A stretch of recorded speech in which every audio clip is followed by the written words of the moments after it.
here she is, Courtney, everybody. Wow. Hi. Hi, welcome. Hello. You can see Courtney's superhero figure in the... oh, my God, that didn't go well. This is her. Yeah, that looks exactly like me. That's a reasonable facsimile. All right. And then you got Mark's little superhero right next door. Yes, it is. True. Yeah. Yeah, We'll put hers... We'll put hers in front because she's Do your heads thank you. bobble? Are they bobble? They do a little bobble, a little mini bobble, but not really. Okay. I think that was $49.99 extra. We didn't go for that. But anyway, Courtney, welcome. First of all, Hi. there have been questions about the Idaho murders. Yes. And you did feature them here once before. I did. Can you just give us some additional comments? People are asking, do you have a theory as to what happened? There's somebody in the chat felt that there might be a drug deal that went bad, why certain people in the house were killed and not everybody was. Oh, that's interesting. I hadn't heard that, but it has come out in the last week that several things have come out, but one of the most telling, perhaps, evidences of what happened was that actually Kaylee Gonsalves, she was overkilled, as they would call it. So she was sleeping in the same bed as her best friend Maddie, and they were on the third floor. So the perpetrator entered in the second floor. He killed Xana and her boyfriend Ethan, and then he traveled upstairs to the third floor where Maddie and Kaylee were sleeping. And he proceeded to kill those two girls. They were both in Maddie's room. But Kaylee suffered far greater than Maddie did. So there was an excessive amount of trauma that happened to Kaylee. So they are saying, or at least her parents are saying, that Kaylee was in fact the target of the attack. There was also a sixth roommate on the lease. So the home, I had done research on the home. The home had 6 bedrooms. So I thought it was interesting that they were only reporting 5 of the women that were living there, but there was in fact a 6th roommate. But I hadn't heard anything about drugs. I mean, it was known as a party house, and clearly the perpetrator knew the layout of the home and where people were sleeping because they knew enough to go upstairs to kill Maddie and Kaylee. But there are no real leads in all of this, huh? No, there are no leads. But yeah, there are no leads. I mean, there's slowly more information is coming out, but there's no, as I know it, there's no physical evidence and there are no leads. 1,000 tips have come in. So when I was reporting on this 2 or 3 weeks ago, there were about 600. So more tips are coming in. But the families are very frustrated with where the police are in the investigation. Courtney, I heard the police actually say they thought that it was going to come down to tips from the public to actually apprehend the perpetrator. And we'll talk more about that as they come in. What do you have for us today? Well, today I have a murder that probably a lot of your audience is familiar with. And are the chats working? Is it just the super chats? No, the chats work. Okay. It's just that the donations today don't work. The super chats and super stickers don't work. But yeah, the chat is working. Okay, because I'm covering the Casey Anthony case, and this was a request actually in the first week that I was on. Someone wrote about this, and I was going to cover it because of the documentary that came out last week. And so, and then I wasn't sure. I mean, there are a lot of people that don't want to give her airtime, but it's quite controversial because, in fact, most people believe that she is a psychopath who killed her daughter, but some people are actually looking at the documentary and it is swaying their opinion as to who actually perpetrated the crime. That's her, the dark-haired woman there in the picture that you sent us? Yes. Yeah. Okay. So, yes. And just quickly, and I know you give me a hard time, but my sources were Mama Mystery, 10 to Life, NPR. Nancy Grace did a lot on this. She actually called her Tot Mom, and did quite extensive coverage at the time. What? Marsha Clark, TMZ, and TikTok. Wow. So Casey Anthony was a 22-year-old single mother from Florida. Kaylee Anthony was her 2-year-old daughter. Casey actually lied about who the father was of Kaylee and actually lied about being pregnant with Kaylee. We're seeing Kaylee there with all her little stuffed animals. It's so sad. So she was the child who was murdered. Yes, she was the child that was murdered, but we don't know who the father is. And then there are Casey Anthony's parents. So there are really four main people that I'll talk about in the crime. Casey Anthony's parents are Cindy and George Anthony. Her mother is a nurse and her father is a former police officer and detective. So Kaylee goes missing on June 16th, 2008, but her disappearance is not reported until July 15th of 2008 when Cindy Anthony, Casey's mother, calls 911. And she calls 911 3 times frantically, trying to get her daughter arrested while she's in the car with her daughter. And so... This is the mother. Mm-hmm, okay. This is the mother. And trying to get her arrested for... Well, exactly. So she tries to get her arrested for stealing their car, which was a Pontiac Sunbird, I think. Yeah. And what had happened is the car had been towed and it was in an impound lot. And so Casey's father, George, goes to pick up the car, drives it back to the house. And it becomes very quickly apparent that there was a decomposing body in the trunk of the car and that the car was abandoned at this check cashing place. So Cindy calls the police to have her daughter arrested for stealing the car and for the disappearance of her daughter. Wow. Yeah. And then the cops did respond to that request. They responded. Okay. If you listen to the 911 calls, they're like, yeah, we already have police on the way. Wow. It's like, we're trying to get there. Now, to be fair, they took quite a while to get there. But yeah, she called 3 times. Kaylee actually goes missing on June 16th. That's the last time anybody sees Kaylee. And she goes disappearing from her house. So the last time she is seen is at their house, which is in Orlando, Florida. Casey starts her day by going to MySpace and looking up photos of shot girl costumes, which is how one usually starts their day. What are shot girl costumes? I think it's like what you wear in a bar. Oh, I see. You know? Okay. Yeah. Oh, I see. Like a shot of booze. Okay. Go ahead. And her mother leaves early for work just before 7. And Casey and Kaylee are kind of sitting around the house. Casey pretends like she's going to work at about 1 o'clock, but she doesn't have a job. So she's been lying about having a job for several years. Who's she pretending to? Her mom? Yeah, her parents. Her dad's at the house. But she was pretending to everybody, her friends, her family. And so Casey's father leaves for work at about 2:30. At 2:51... His job is a cop. Yeah, but I think he was security at this point. I think he was a retired cop. Okay.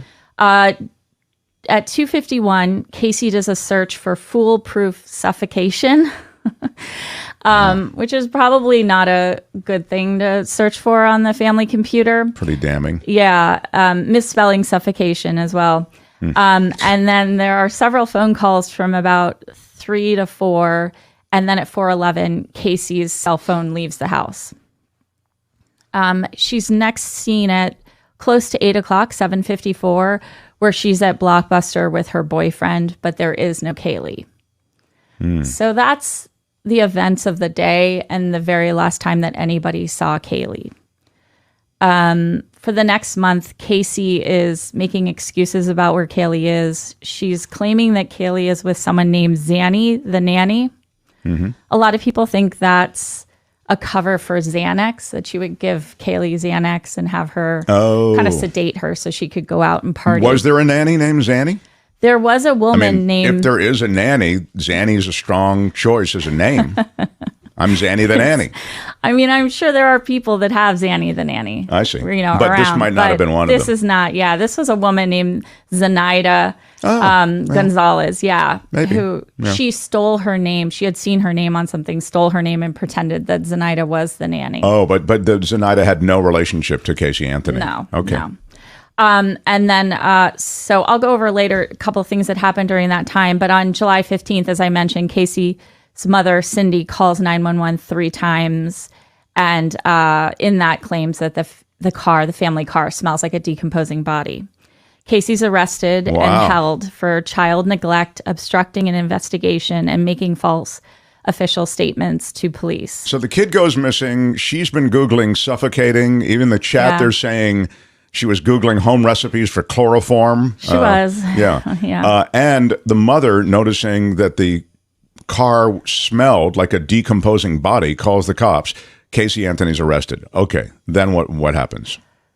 So Casey Anthony is arrested, and I'll go over some details in a bit, but just on how long did you plan on being here with the? I'll be doing this in a bit. I'll be doing that in a bit. Well, I was trying to do like a shortened version. I appreciate I'm enthralled by the story. Mark, I need more time. It's very hard to go Michael through. Snyder. It's hard to go through Casey Anthony this quickly. All right. But on December 11th, Casey's remains are found, and they're just around the corner from Anthony's home. She's wrapped in a Winnie the Pooh blanket.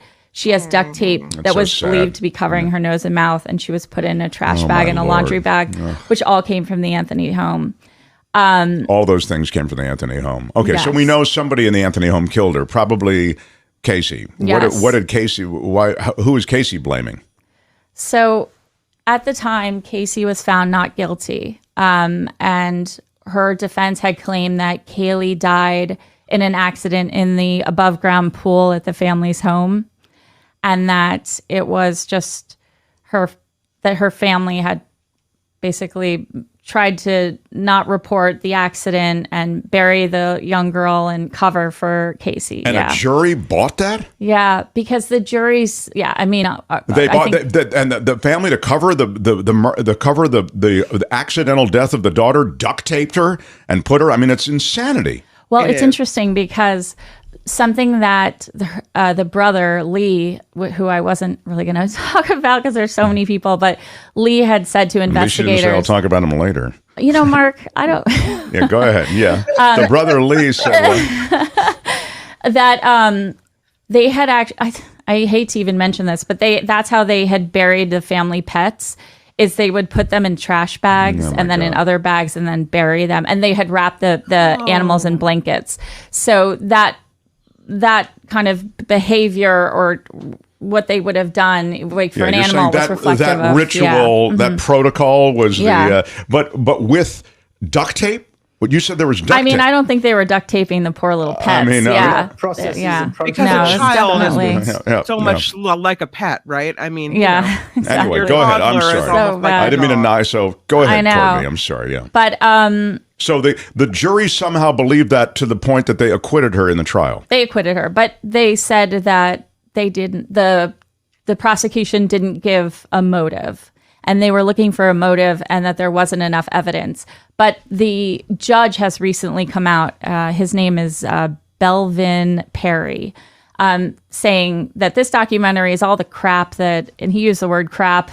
There's a documentary about it. That Casey Anthony had tried to bring in through the trial, and that he thought that the prosecution had given enough evidence for a guilty verdict. Have you seen the documentary, or are you familiar with it? Yes, I watched all 4 hours of the documentary.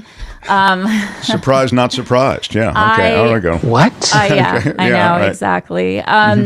We'll talk about that later. I wonder if that's what I wanted to ask about your audience, is if anybody else had seen it. I see. But in my mind, it was just another platform for Casey to be able to talk about herself as a victim, claim that she had no participation in the murder. And Eric's saying the motive is that her kid got into her party time. I think that's exactly right. She didn't want to have the kid. Yeah, and I mean, there were things that happened exactly to that point. There were things that happened that 30 days that Kaylee was missing. She was in a hot body contest. She got a tattoo, The Good Life, the Bella Vita. She was lying to everybody. She was stealing money. And it was very clear that she wanted the life of someone who would be 22 without a child and without the responsibilities of a child. So in summary, where are we now with a documentary that floats a bunch of BS theories, according to the judge who was actually presiding over the trial? Yeah.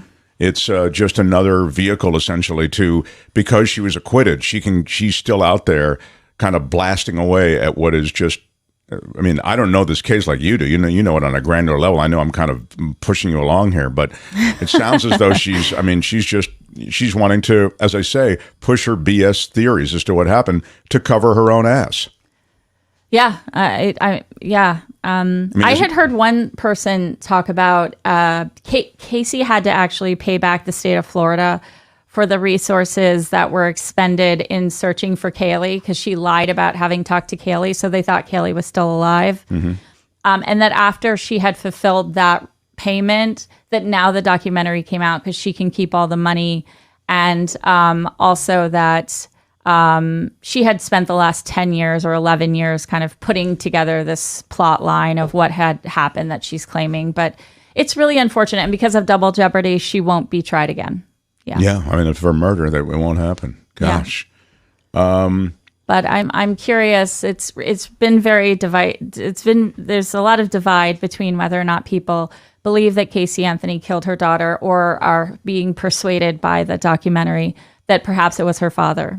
Well, there are people in the chat. You'll see it in the if you go to the chat, you can actually engage some of these people right now, and yeah, you can offer your theories. I mean, it seems to me pretty clear cut, but she involved the father and the mother, and were they involved in some way? Yeah. I mean, the mother I wouldn't. She called 911 on the daughter. I don't think she was involved. Yeah, the dad is definitely kind of strange. I mean, the whole family's dysfunctional. But the dad was definitely strange, but that doesn't seem like he would have killed the little girl or done some of the atrocious things that Casey is claiming. So, thank you, Courtney. I thought this went very well, thorough. Thanks. I know we cram you into a short time. Mark, I need more time. More time. All right. Well, we'll try to give you more time next time. All right. Exactly. Well, thank you. Thank you for having me. Courtney, everybody. Yes. Mark's Murder Mystery Monday on The Mark Thompson Show. It is very mysterious, the whole thing. I don't know.